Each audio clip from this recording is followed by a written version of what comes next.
Welcome to The Explainer. Now, what if I told you that your absolute greatest victory might only come after you admit total powerlessness? I mean, literally throwing your hands up in the air and just saying, I have absolutely no idea what to do. Sounds kind of crazy, right? Let's get into it. You know, we've all kind of bought into this myth, haven't we? The myth of the perfectly confident, totally decisive leader who always has a brilliant master plan hidden in their back pocket. But what happens when there truly is no plan? What happens when you face a terrifying, overwhelming problem, and every single option you have is pretty much doomed to fail? When a massive crisis strikes, everyone naturally looks to the leader. But what if the leader has absolutely nothing left in the tank? Okay, let's dive into this with Section 1, an impossible threat. Because thousands of years ago, King Jehoshaphat of Judah found himself living out exactly that nightmare. He was a good, godly king, really trying his best to lead his people well. But suddenly, out of nowhere, a massive existential threat was marching right toward his kingdom. Notice the incredibly rapid escalation here. Day 1, messengers burst into Jerusalem with some terrifying news. A huge alliance of neighboring nations has joined forces against them. Day 2, this enormous enemy coalition is advancing rapidly. And guys, this isn't some minor border dispute we're talking about. It's total annihilation, and Judah is vastly outnumbered. Day 3, absolute panic spreads across the entire nation. Families, soldiers, parents, they're all realizing the window is closing fast. There is literally no human way to stop this coalition, and it is coming so fast. And the text gives us this very simple, incredibly blunt detail. Jehoshaphat was afraid.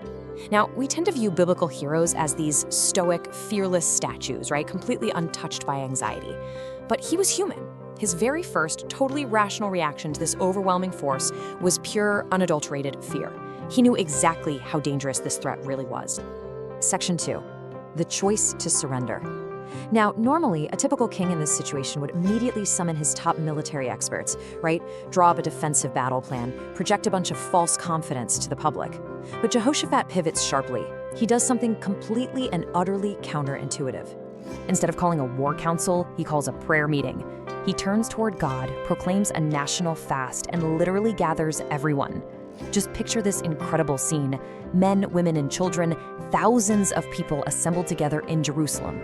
You've got an entire kingdom facing total destruction, just standing there in profound uncertainty, waiting for their king to give them a plan. And this brilliantly illustrates something absolutely crucial. When Jehoshaphat starts to pray, he doesn't just start begging, he starts with perspective. See, fear shrinks our vision, doesn't it? It makes that invading army look totally invincible, but faith expands our vision. Jehoshaphat starts recalling how God protected them in the past, reminding himself and his terrified nation that God is simply larger than the massive problem marching right toward them. Then, the king makes this stunning confession. We do not know what to do, but our eyes are on you. Just let that amazing admission of powerlessness hang in the air for a second. The commander-in-chief, with his entire terrified nation watching his every move, openly admits his limitations. He's not faking it till he makes it. He acknowledges that the situation is entirely beyond human control. So this brings us to a fascinating definition of biblical surrender. We usually think of surrender like waving a white flag, giving up, a sign of weakness. But here, it is an honest, raw acknowledgement of reality. It's recognizing that your wisdom, your planning, your resources, and your human effort have reached their absolute limits. It's that critical moment when trusting God completely isn't just a nice idea. It's literally your only remaining option. Moving right along to Section 3, an unexpected battle strategy, because God actually responds. Out of this terrified, fasting crowd steps a prophet named Jahaziel, and he delivers a divine message that completely flips the script on the panicked nation. He tells them, "Do not be afraid or discouraged because of this vast army, for the battle is not yours, but God's." Imagine the sheer astonishment rippling through that crowd. The literal enemy is still out there. Their physical boots are hitting the dirt, marching toward Jerusalem. The danger hasn't vanished one bit, yet they are being told not to fear because the outcome won't depend on their military strength at all. So the next morning, they march out to face the enemy. Now, a normal vanguard is going to be your elite warriors, your archers, your most heavily armed soldiers designed to smash the enemy lines, right? Judah's vanguard? Singers. Yeah, you heard me. The king literally puts the choir on the front lines. Imagine being the tenor who realizes he's the primary defense against a broadsword. From a military standpoint, this strategy is absolute absurdity. The stakes couldn't be any higher, and this requires a monumental, almost unimaginable leap of faith. Can you picture this scene? They are marching toward a heavily armed, bloodthirsty coalition. And what are their weapons? They are advancing while singing, "Give thanks to the Lord, for his love endures forever." They have no idea exactly how God is going to save them, but they are stepping forward in absolute radical trust. The pure electric energy of faith required in this moment is just absolutely incredible. And that brings us to section 4, the miraculous victory. Because as these singers lift their voices and this profound act of praise echoes across the valley, it triggers absolute, unexplainable chaos within the enemy camp. 0. That is the exact number of swords Judah had to swing. 0. Because as they praised, total confusion erupted among their enemies. The allied armies literally turned on each other. They fought amongst themselves until the coalition completely collapsed. By the time Judah actually reached the battlefield, the whole thing was already over. The enemy had entirely destroyed itself.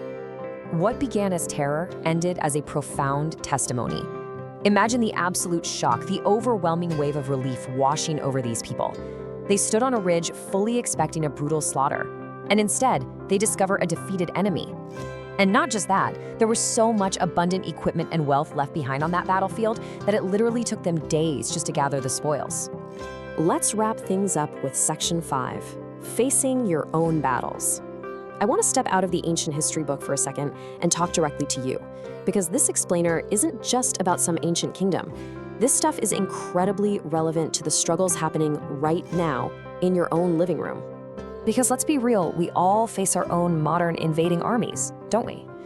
Maybe it's a terrifying medical diagnosis, a sudden crushing financial crisis, a broken relationship you just can't seem to fix, a deeply painful family struggle, or an incredibly uncertain future. These are the vast coalitions marching towards us today. And that feeling of existential powerlessness, that sinking feeling when you hit the absolute dead end of your own abilities, that is a universally shared human experience. Which brings us right back to our anchor quote.